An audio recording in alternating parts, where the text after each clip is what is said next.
Hello, today's video is an anime journal with me for the winter and spring 2021 seasons. The names of the 8 animes I will be talking about are shown on the screen right now. I watched and am still watching so many animes during these seasons. The names of all the weekly airing animes I watched will be shown on screen now. Anyway, since I couldn't possibly talk about all of these, I chose 8 animes to talk about for this journaling video. I picked the ones that I personally enjoyed the most, or ones where I had many comments. I also tried to make the spread design a little more complicated this time, so please enjoy the journaling as well. Now, to begin my anime reviews, let's start with Mushoku Tensei. Mushoku Tensei is about a guy who dies and gets reincarnated in another world. Yes, it's just a normal isekai story. That's not what's good about it. What is good about it is the writing. First, the character development is done really well. Unlike with most isekai anime, Rudy, our main protagonist, doesn't instantly become some good-looking genius with a harem around him. He's a struggling boy who carries trauma from his past life, and he uses his new life to make peace with these memories as he tries to become a better person. Of course, he's still a pervert, so there are some dirty jokes thrown in here and there for the light comedy, but also for the characterization. And about that harem, I think he's doing a good job of building one. Let's see where that goes. Anyway, I love how we get to watch Rudy grow and learn about this magical new world. That brings me to the second point, which is the setting. The revealing of the magic system through Rudy's trial and error experiments makes for a really good world building. Furthermore, Rudy learns about the culture and begins to understand the political structure of their society. These details really help bring the fantasy world to life, making it seem more real. However, this careful writing comes at a price: the slow pace. It takes a while to set up the characters in the world, so you'll have to wait a little bit before the cool action scenes come in. Personally, I didn't feel like the beginning was boring, and with the beautiful animation, it's safe to say that Mushoku Tensei is really worth watching. I promise that the slow beginning pays off. Next, the second anime I'm going to talk about is Wonder Egg Priority. It's about a group of girls who fight monsters in their dreams in order to bring back their dead friends. I tried to squish that into one sentence, but it really doesn't give you the full picture.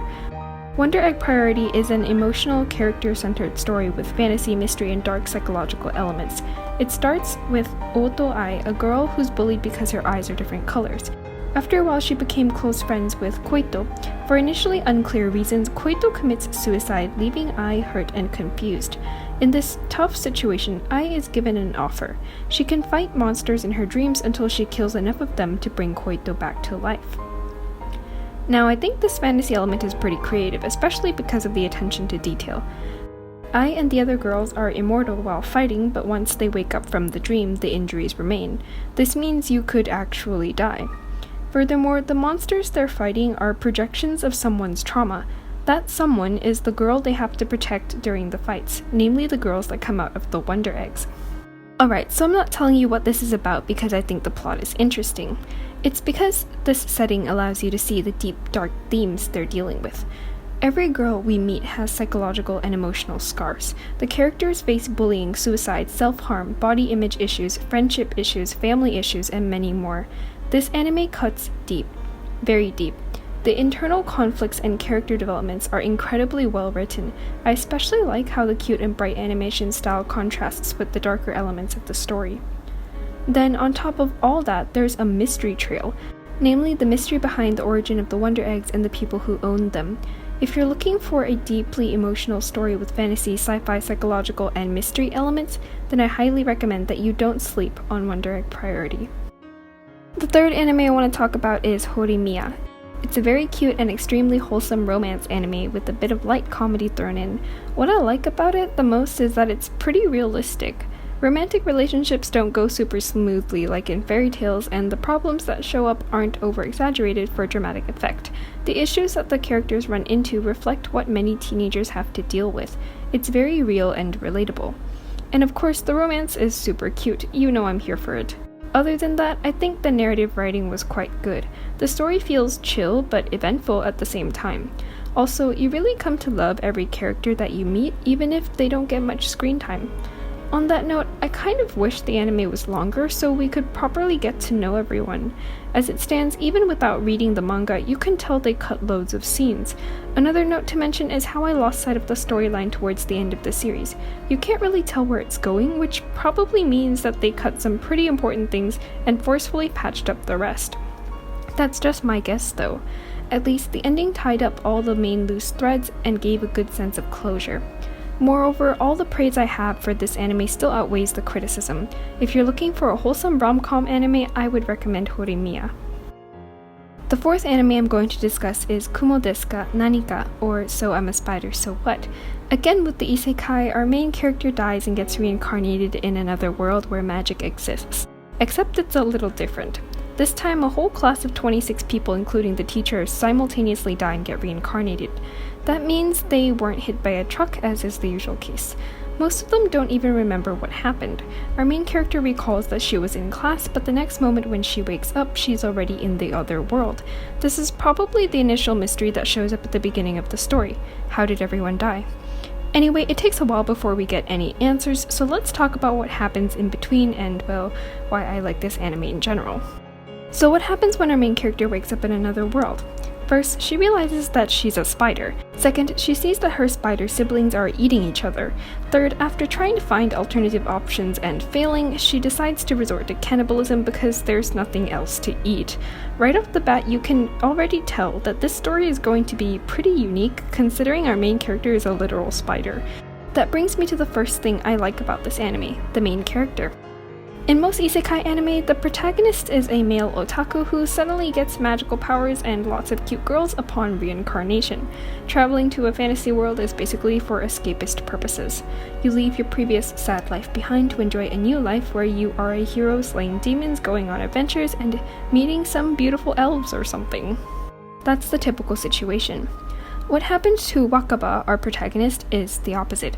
She got thrown into hell. I mean, that's pretty clear since the first episode starts with some brutal cannibalism. What I like is that despite the tough situation, she refuses to back down. She gets to work fast, experimenting with her webs and fighting style. In this way, she figures out how to level up her skills, defeat some monsters, and build herself a house using her webs. Also, just a side note, but I like how she kills the monsters in order to gain combat experience, but also to find food. There's nothing else to eat, so you have to go hunt something. It's a really different attitude from the usual isekai protagonists who act as heroes slaying deadly beasts. Wakaba's just trying hard to survive. On that note, her positive mindset and overall psychological strength is pretty notable. She goes so far as to create a strategic battle plan to beat a powerful earth dragon she escaped from earlier so that she could stop running away from her fears. Your girl is badass. Badass enough to almost die fighting a horde of monkey demons alone without giving up. And that's despite the fact that, in her previous life, she was a gloomy bookworm that sat alone in a corner and got bullied by her mean classmates. That said, she reacted to the bullies pretty calmly and coldly. I guess she really doesn't let anyone mess with her. The second thing I like about this anime is the mystery trail. I mentioned the first mystery earlier, but there's way more than just that. I especially liked the mystery surrounding God. There's an episode where a god is repeatedly mentioned, and Wakaba just confirmed his or her existence. God is usually mentioned in a religious way, but Wakaba sees it differently. Since she can gain skills and level up in this new life as a spider, that makes it like a video game. This means God would be an administrator, someone who created the game and can control what happens within it. More clues are thrown in afterward, but this is as much as I will reveal in the voiceover. The third thing I like about this anime is the unique narrative style. Now, I didn't notice this at first, but when we cut between Wakaba and her human classmates, there's a time skip. We follow Wakaba from the moment that she's born as a spider, but we meet the classmates when they're teenagers. There's a 15-year gap, and the story cuts back and forth between the two time periods. This achieves two main goals: skipping over the classmates' boring childhoods and building on the mystery. This narrative style allows for foreshadowing, but also for information to add up from both sides. As viewers, we can piece together what Wakaba finds out and what the classmates find out. It also allows the use of dramatic irony. That's some pretty good storytelling. The fourth thing I'm going to talk about is the world building, specifically how they use religion. By discussing the religious situation in the new world, you can kill 3 birds with 1 stone, at least the way they did it. The first bird is the explanation of the religions themselves, the second bird is the way these religious beliefs build upon the local culture, and the third bird is how religion is used to control political power. You're basically setting up the culture, the religions, and the politics simultaneously. Again, that's some efficient storytelling right there. The fifth thing I'll mention is the comedy. I think it's more for the light-hearted, energetic mood rather than for making us laugh. However, that doesn't mean it's bad comedy. Imagine this anime without it. The mood would be much too intense and serious. The last thing I'm going to comment on is the action scenes. They're good. You probably didn't need me to tell you that they're good. But better yet, all that flashy magic comes with battle plans. I mentioned this before, but Wakaba uses her human knowledge and creativity to bring out the best of her spider skills. This gives her an advantage when fighting powerful monsters. To conclude, Kumodiska Nanika is awesome. I think it was hard to find good isekai anime, but after this and Mushoku Tensei, I've got some hope for future series. I'm sorry I talked a lot about this one. I really like it, and I think most people are going to sleep on it, so please don't. Next, the fifth anime I will discuss is Fruits Basket. The final season is airing right now, but I'll be talking about the 3 seasons holistically. Originally, the only thing I knew about Fruits Basket was that it was some kind of romance shoujo anime. After watching it, I've realized that that's not really how it goes. I'm saying this a lot in this video, but Fruits Basket is an emotional character-centered story. So our main girl, Honda Toru, meets the Soma family. Many people in this family are possessed by animal spirits from the 12 zodiacs. According to the legend, God told the animals to assemble for a banquet, but the rat made it so that the cat couldn't attend.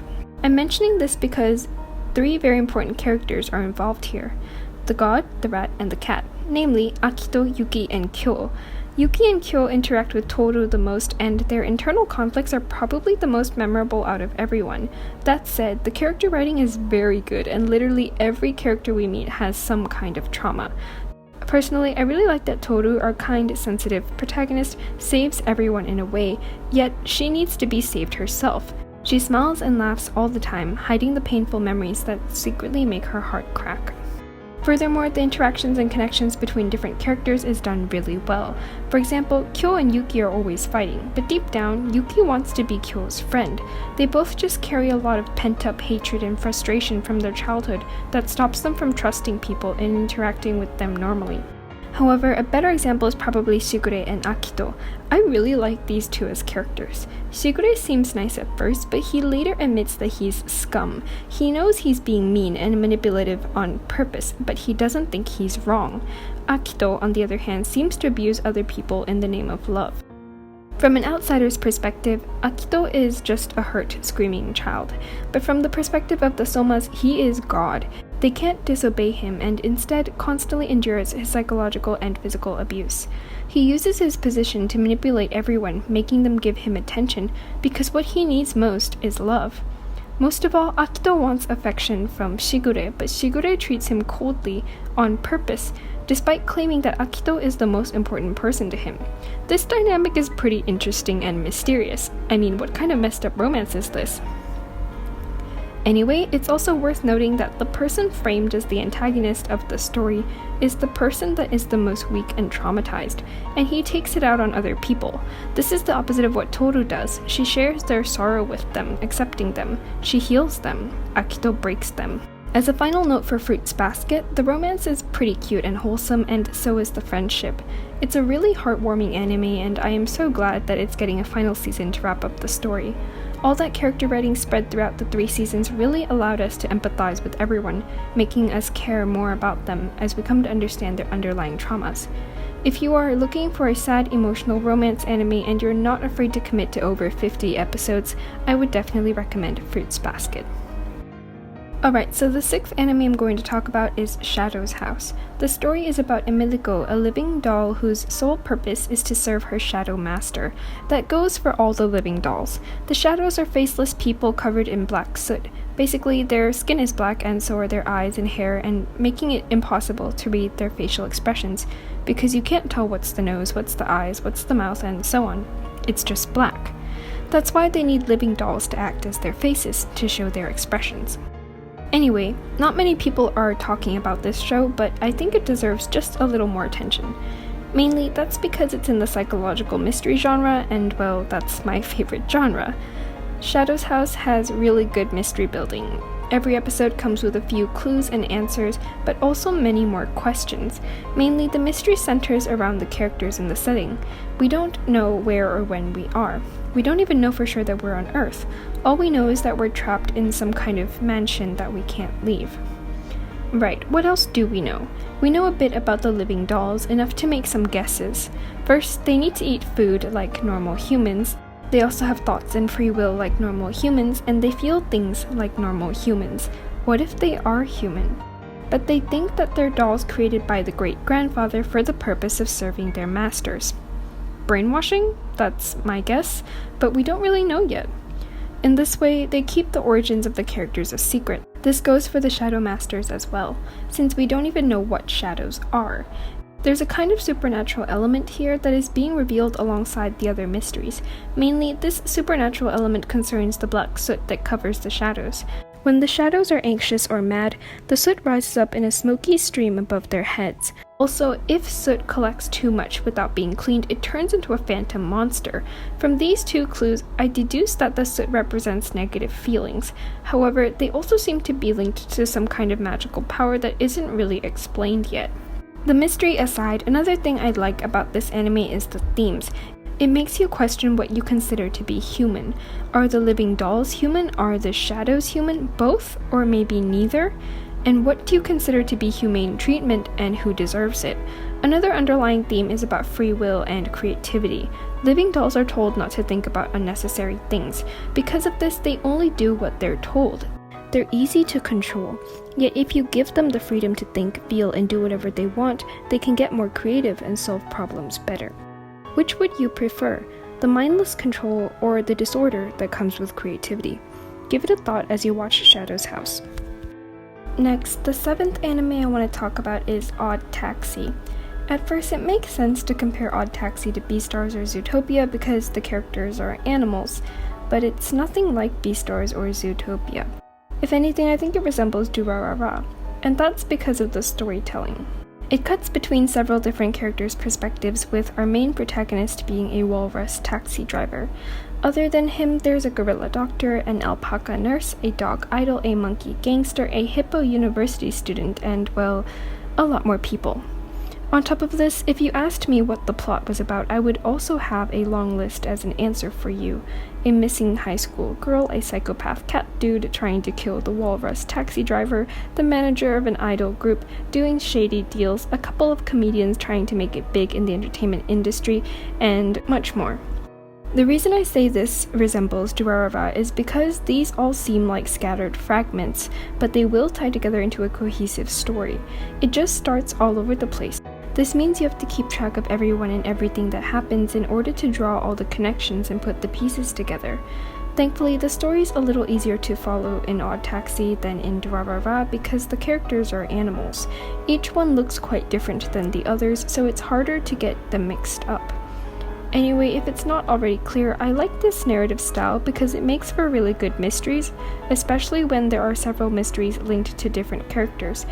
You know intuitively that these mysteries have to intersect somewhere eventually, so as I watch Odd Taxi, I'm always waiting to see where or how this happens.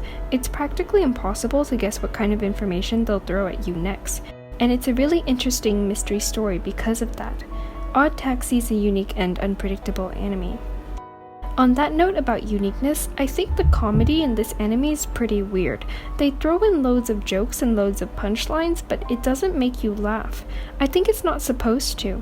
It feels flat, like the characters are just having a conversation that happened to be structured like a joke.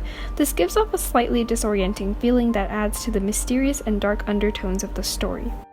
Because of the points I just mentioned, I don't think Odd Taxi is for everyone. You'll probably like it if you don't mind the relatively confusing and complex storyline, and of course, if you can keep up with all the mystery clues. If you liked Durarara, I think you'll like this one.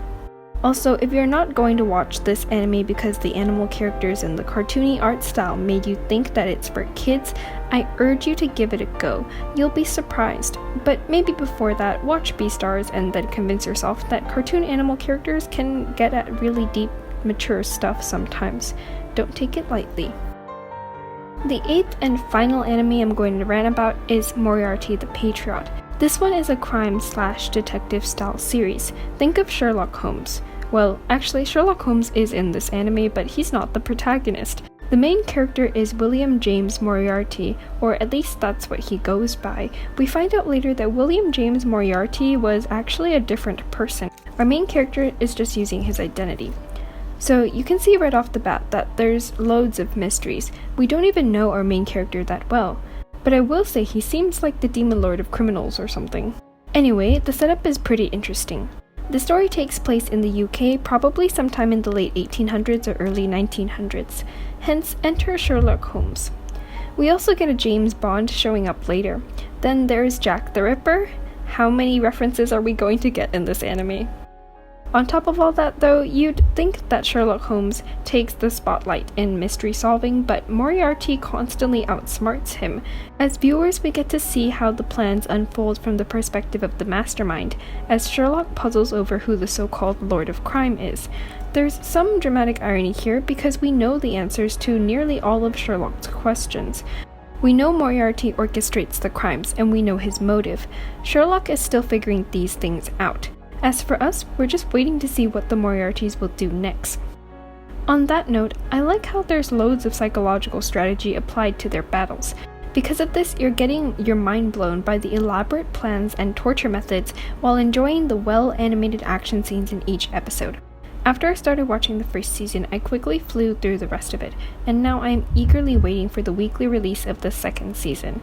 Moriarty the Patriot is a really entertaining series. Now, before I finish this off, I wanted to touch on the theme. For a crime/detective anime, it's pretty interesting that the central theme is class struggle.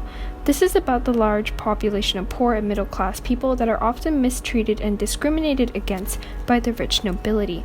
I like how the Moriartys are tackling this issue the dark and dirty way, through crime. As the mastermind said himself, crime is just the method they're using to achieve their goal. In the end, I would probably recommend this anime to the people who like the crime/detective and historical genre. It's also got some really good action scenes and a psychological element. If you're pretty sadistic, I think you'll like this because Moriarty loves torturing people. If this sounds like your cup of tea, go ahead and give it a try. So that concludes my quick review of these 8 anime in the winter and spring seasons. Other than the ones I journaled about today, I am also really enjoying Vivi Fluorite Eye's song 86, To Your Eternity, Higehiro and Mashiro no Oto. I would recommend Vivi Fluorite Eye's song in 86 to people who enjoy futuristic sci-fi action dystopia. To Your Eternity and Mashiro no Oto are more for people who like the emotional genre. And Higehiro is for wholesome romance lovers. It's not really a full-on romance, but it's a similar character-driven story. If it sounds interesting to you, please give it a try. Anyway, I hope you enjoyed this video. I tried to be creative with the spread by using 2 Dutch doors and color pencil illustrations. I also like the layered flaps I did and the use of the cut-up fragmented circle stickers. I hope this anime journal with me gave you some inspiration, and I hope that the voiceover introduced you to some animes that you find interesting. That's all from me this time. Thank you for watching. Bye!